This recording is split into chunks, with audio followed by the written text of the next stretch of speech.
You can enter a vendor credit in QuickBooks Online to return an item to a vendor or enter a credit for overpaying an earlier bill. To create a vendor credit in QuickBooks Online, hover over the Create button in the navigation bar. Then click the Vendor Credit link under the Vendors heading in the drop-down menu to open the Vendor Credit window. Select the name of the vendor from the Vendor drop-down. The vendor's mailing address should appear in the Mailing Address field. Enter the date of the credit into the Payment Date field.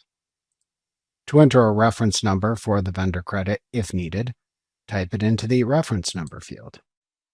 Fill out the remaining fields in the upper portion of the vendor credit as needed. If not returning items or services from your products and services list, then use the Category Details section to select to which account to apply the vendor credit. You most often select the matching account from the original bill for which you received the vendor credit. Alternatively, if returning items or services from your products and services list, select the items to return from the Item Details section instead,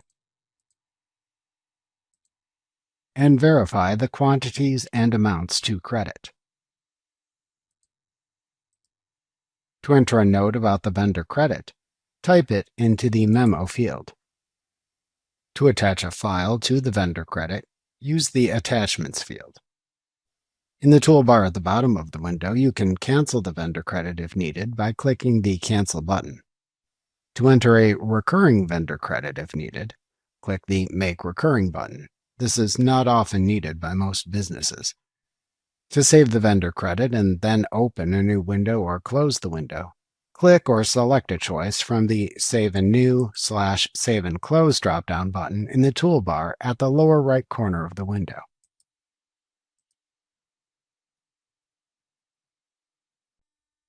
Remember to click the subscribe button to see more of our videos.